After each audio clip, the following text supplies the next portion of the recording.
Hello and welcome to Talking Points. I'm Dave Kelly, Director of Advanced Media Production at Cal State Long Beach. Today we're going to talk about dinosaurs. We're going to separate fact from fiction in terms of what we actually know about these mysterious creatures. My guest today is Diana Pomeroy. Ms. Pomeroy teaches courses at Santa Ana College, Cypress College, and Chaffey College in earth science, geology, and even dinosaurs. Welcome, Diana, and thank you for joining us on Talking Points. Thank you so much, Dave. All right, well, let's start with the term dinosaur. That actually was coined by Sir Richard Owen in 1842. The term actually takes two Greek root words. The first one is deinos, which means fearful or terrible. And the second word is sauros, which means lizard. So basically, we're talking about terrible lizards. Let's take a look at the first image. And as we look at the first image, we can see that this looks like some pretty terrible lizards right there. And that's what they thought lizards or dinosaurs looked like back in, what, the 1870s, probably 1880s or so. Right. And if we go to the next image, we can see that that's a more common depiction of dinosaurs. That's a Tyrannosaurus, and we know that the T-Rex is the most fearsome of dinosaurs. And actually, Diana, are they terrible lizards, or scientifically are they actually something else? Well, as it turns out, dinosaurs are not lizards. They are reptiles, but they're not lizards. Dinosaurs were a variety of different reptiles that lived on Earth for millions of years. And the way in which dinosaurs were put together, their anatomy and their physiology is actually very different than most lizards of today. Okay, and we know that we've actually been able to classify them into four different major groups. So if we take a look at the next image, we can see that there's a bracket. It's almost time for March Madness, where everyone puts a bracket together for the NCAA basketball tournament. Well, this is a different kind of bracket, but it shows that the dinosaur line branched off into four major groupings. The one at the top looks like raptors. We saw those in Jurassic Park, and they're bipedal, meaning they walk on two legs. The second image down from the top is the Brontosaurus, the really big dinosaurs that we think of. And the third group down from the bottom, that's the Triceratops. Those are the armor-plated dinosaurs like the Stegosaurus. They have the horns, the plates, the armor. And then the final one at the bottom are the ones that look like the Tyrannosaurus that we just looked at a moment ago. Right. So those are the four major groupings. And so if we go on to the next image, we can see that there's the neck and the head structure of the Tyrannosaurus rex. If we go to the next image, we can see a lot of holes in the head on that particular dinosaur. And if we go to the next image, I think we're going to see it again from another point of view. And so lots of holes in the skull. And let's go to the next image, and we can actually see that that dinosaur, that Tyrannosaurus, is standing up, and it has a very defined hip structure. So Diana, what makes a dinosaur a dinosaur? I have a feeling it has something to do with holes in the head and the hip structure. You're absolutely right, Dave. So dinosaurs had two holes in the back of the skull. That's different than most mammals do. Most mammals like us, we only have one hole in the back of our skull. Also, dinosaurs, similar to us, they had what's known as a hollow hip. This allowed for their legs to be positioned so that they were held upright underneath the body. And so dinosaurs are defined mostly on those two characteristics. Okay, when we talk about dinosaurs, there was a mass extinction event that occurred which actually wiped out about, 95% of life on the planet at that time, but it actually rolled out the red carpet for the dinosaurs to come along about 20 million years later. What was that mass extinction event, and what made it so devastating for life on Earth at that time? Well, the mass extinction event that happened was due to about 260 million years ago. That was due to a major volcanic eruption that occurred in what is now Siberia over thousands of years. And what happened was that this eruption actually burned through layers of coal that had been deposited a few million years earlier. And so this coal, as it was burned off, released a lot of carbon dioxide in addition to a lot of sulfuric acid gases into the atmosphere from those volcanic eruptions. And so the combination of those chemicals being released in the atmosphere generated global warming. And that's essentially what spurred on the demise of a lot of life on Earth, including the oceans. The oceans became acidified and they didn't circulate properly due to this change in climate. So it was pretty bad for the entirety of life on Earth. But it did roll out the red carpet eventually. It sort of cleared the plate, and so then Yes. when I guess when conditions were right, the dinosaurs were able to emerge. And this happened about 240 million years ago when Yes. dinosaurs emerged. And so we're going to take a look at what was also happening simultaneously, and the next series of images will allow us to step through the continental drift theory. And so you can see there that the continents were drifting apart, and as they slowly drifted apart, that went from about 240 million years ago to about 66 million years ago, which was, interestingly enough, the timeline of the dinosaurs. So I guess they were all together on that landmass that was more or less intact, and then they drifted along with the continents to the point of extinction. But that period went for about 170 million years. Correct. And so if it's 170 million years, that's quite a long time. And let's put that in context with the human race. Now, we know that we have ancestors with evolutionary lines that go back millions of years. But in terms of humans that we would today identify with as quote-unquote modern humans, how long ago have we actually been walking the earth as modern humans? Well, modern humans in terms of our civilizations on Earth have dated back to about maybe 10,000, maybe pushing farther back to 100,000 years maximum. So that's the amount of time really that we're looking at. It's a mere blink of an eye in terms of geologic time. I mean, when we consider the age of the Earth itself, about 4.6 billion years, and then you look at the reign of the dinosaurs, again, about 170 million years, and you compare people to that, it's almost nothing. We haven't really been around on the surface of the Earth all that long. And so I guess when we look at television programs, especially cartoons like Flintstones, we see humans walking around with dinosaurs and having dinosaurs as pets and that sort of thing. I guess that's one myth that we can put to rest right now. No dinosaur ever walked the earth with a human, or I should say no human walked the earth with dinosaurs. Absolutely, yeah. So humans and dinosaurs are separated by well over 66 million years of evolution and time. There is no way that any dinosaur, in the way that we think of dinosaurs, would live alongside people. All right, well, there's another myth that dinosaurs and the Ice Age mammals sort of live together as well. And so we have some images. If we're going to take a look at them, we'll see them right now. This is a saber-toothed tiger. If we go to the next image, we see a horse-like creature that was from the Ice Age. If we go to the next image, we see a sloth. And in the next image, we're going to see a mastodon. And when people go to the La Brea tar pits in the museum and so on, they think of these Ice Age mammals as living amongst the dinosaurs. And some people think that, oh, the tar pits probably captured some dinosaurs.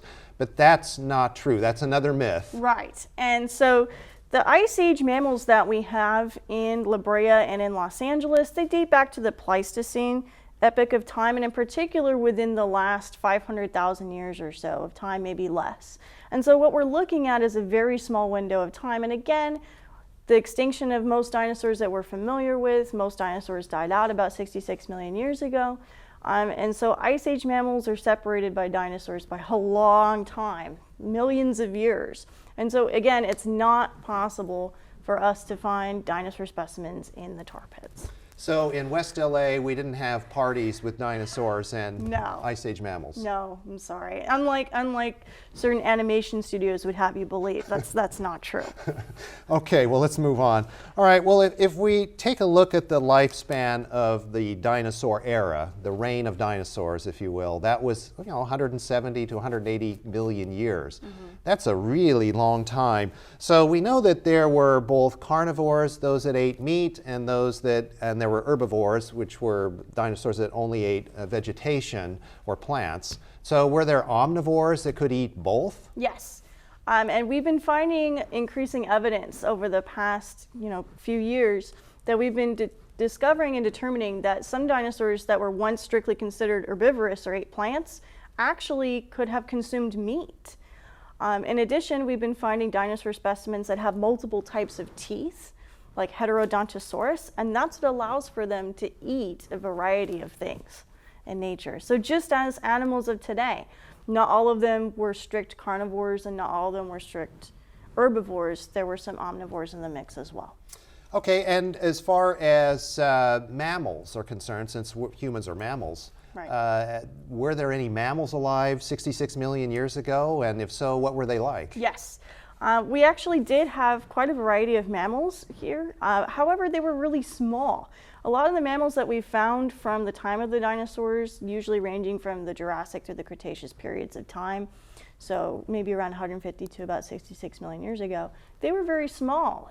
Some of them were about the size of maybe a shrew or a rat. Some of them were about the size of a modern house cat or a possum. And they were very similar in appearance to an opossum or even a rat of today. Mm-hmm. Okay, so if we go back to the dinosaurs themselves, there's a lot of variety in terms of dinosaurs. So if we take a look at the next image, we can actually see that there were some that were quite large. This is a Brontosaurus.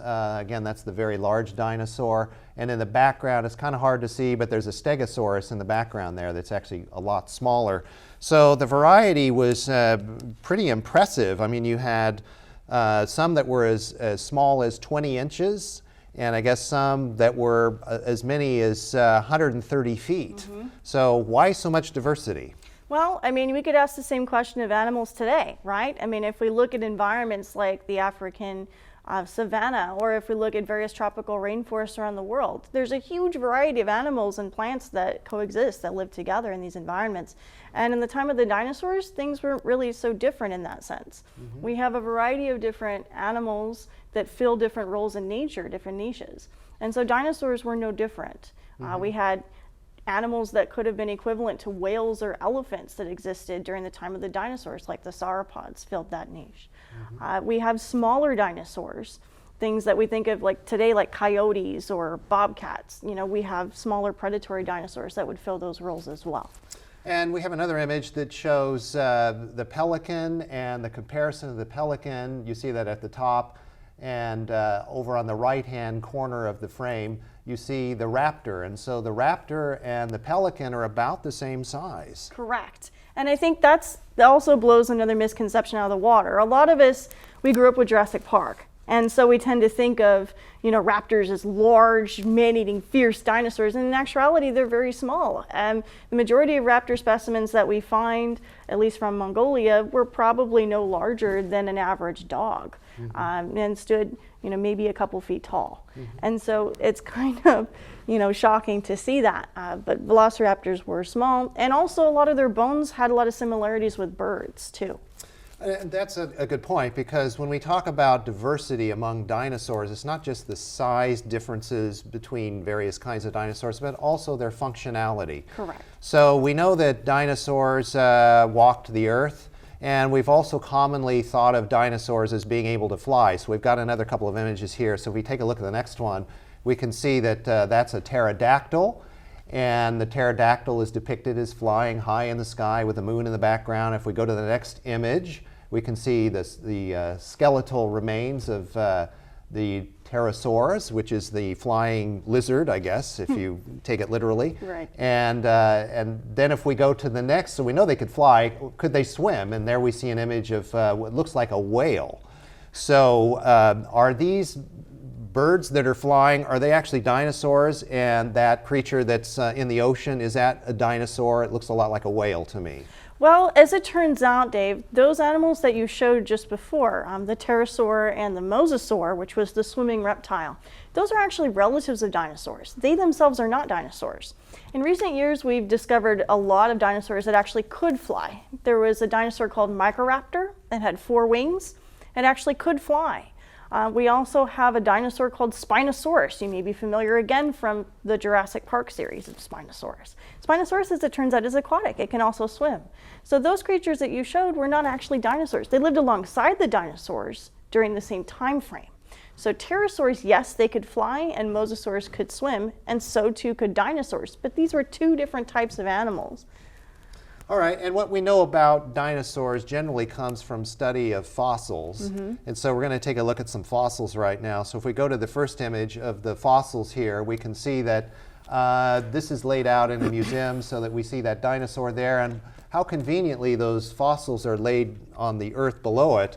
I take it that's not normally what you find. Let's go to the next image here. There is a pretty well intact fossil, but not as simple as what we saw a moment ago. Right.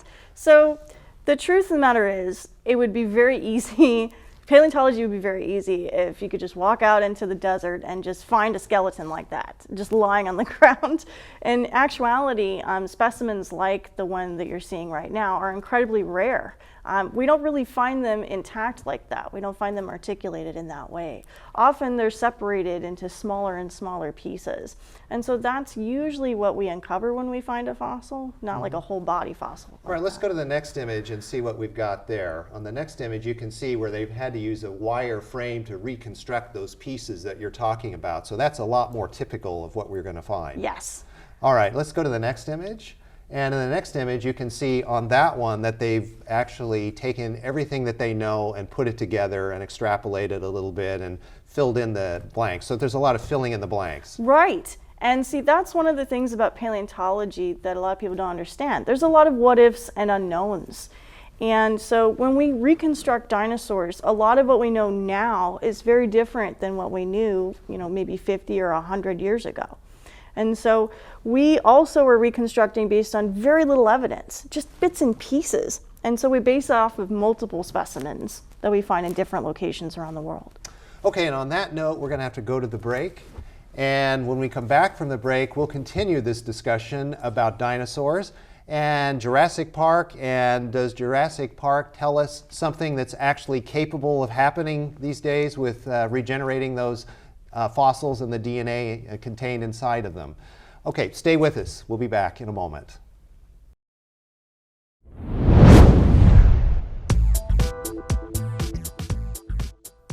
Make a difference in our future by researching and helping to preserve our natural resources.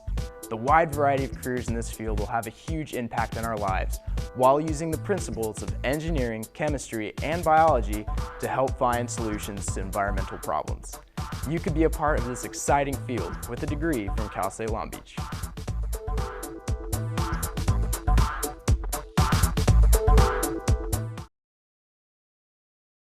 Welcome back to Talking Points. I'm Dave Kelly. My guest today is Diana Pomeroy, and we're talking about dinosaurs.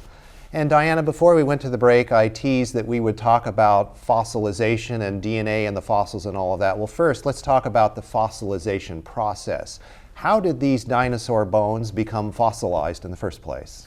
Well, as it turns out, it's pretty complicated. Fossilization is a rare process, and it's very sudden. Often, the full-body dinosaur specimens that we find, whether it's teeth or bits of the bone, they're preserved through sudden burial, usually due to a flood or due to a sandstorm. And so fossils are preserved in sediment, and that usually layers up over millions of years of time. And so in order for the fossils to be preserved, they have to be preserved in mud so that no bacteria, no other organisms can get to it. And so that way the bones are there over millions of years. And the minerals in the rock actually replace the minerals in the bone. And so that's how a fossil develops. But that's not the only way that fossils can form. We can get fossils through footprints, through traces that way. We can also get fossilized poop, believe it or not. That tells us a lot about dinosaur diet and behavior. And we also get fossilized nests, dinosaur eggs. And sometimes dinosaurs have been found preserved on top of their nests as well. Well, as we know from Jurassic Park, they were able to go into some of those fossils and dig out some DNA and then reverse engineer, recreate an actual authentic dinosaur. First of all, is there any DNA left in any of those fossils? No.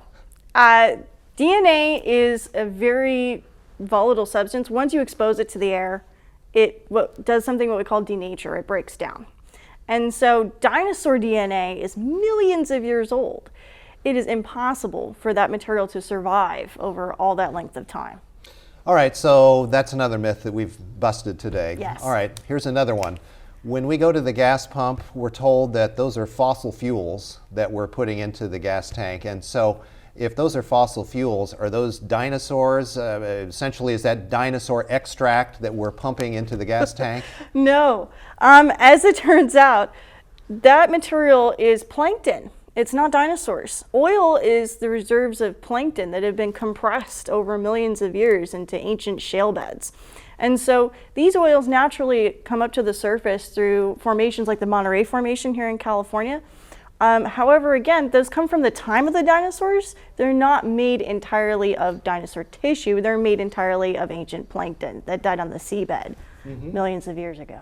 All right, so that's another myth that we've tossed aside. Okay, now let's talk about the digs where we find these fossils. There seems to be an awful lot of fossils in Utah for some reason. Why is that? Well, as it turns out, there's a lot of dinosaur fossils that we find in the Southwest only because those sediments have been exposed over time.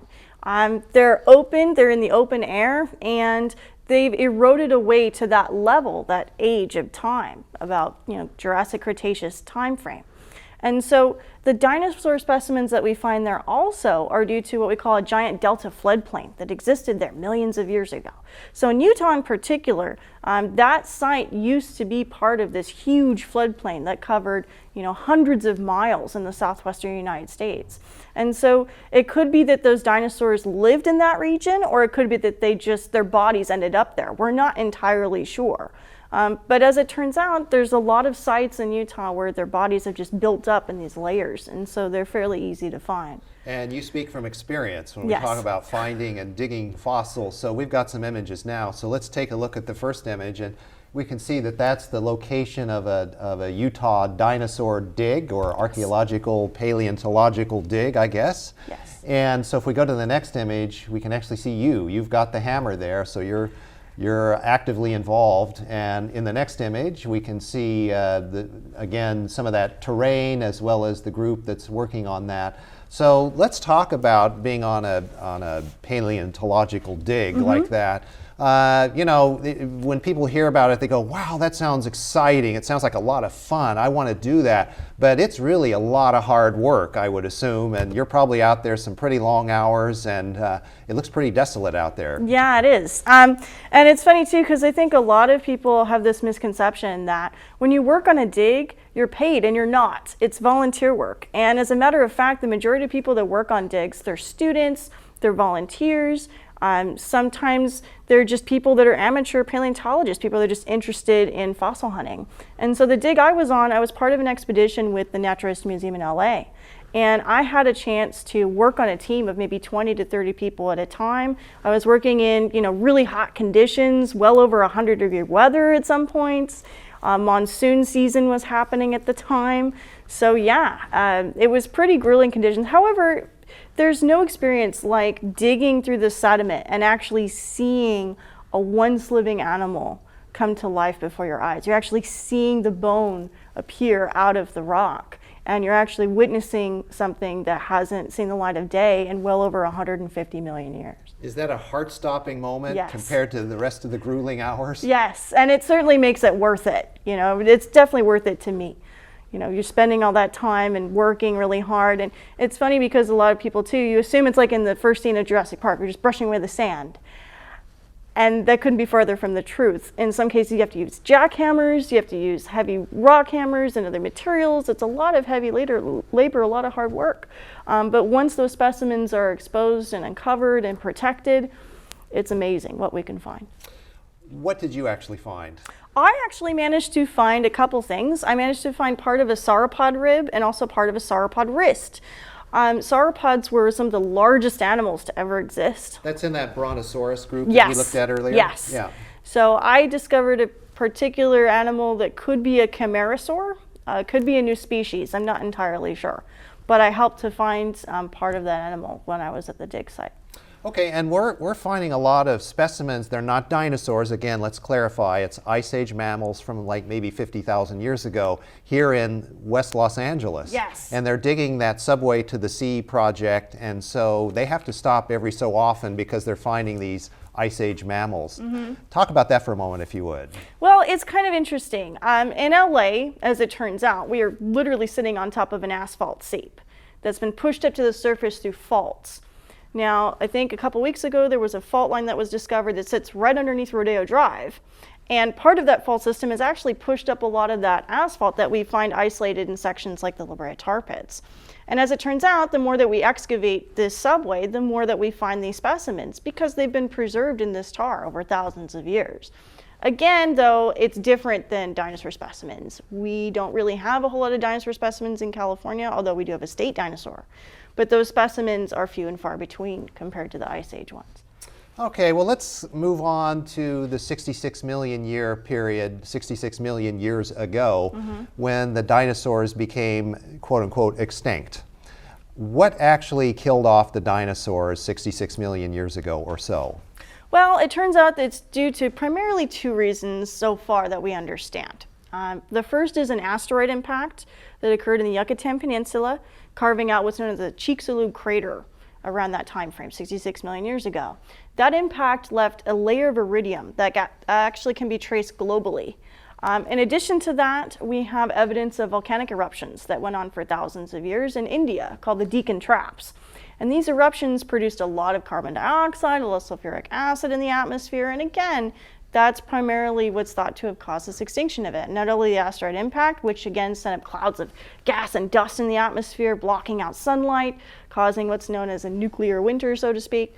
And then we also have that phenomenon of that volcanic eruption together is what's caused the major climate change and what also eventually led to the demise of the dinosaurs. All right, and so when we talk about dinosaurs becoming extinct, I said quote unquote extinct, I think in an earlier question. That was sort of, giving a little forecasting of what the next question is. When we say extinct, are we technically not correct when we say dinosaurs are extinct? Right, because dinosaurs are birds. The birds that we have around us every day, pigeons and crows, chickens and turkeys, those are all dinosaurs. They're the last living descendants of dinosaurs are still with us today in the form of birds. Let's take a look at the next slide because I think we're going to take a look at that image right there. This is a raptor. Is this the Velociraptor, Yes. I believe?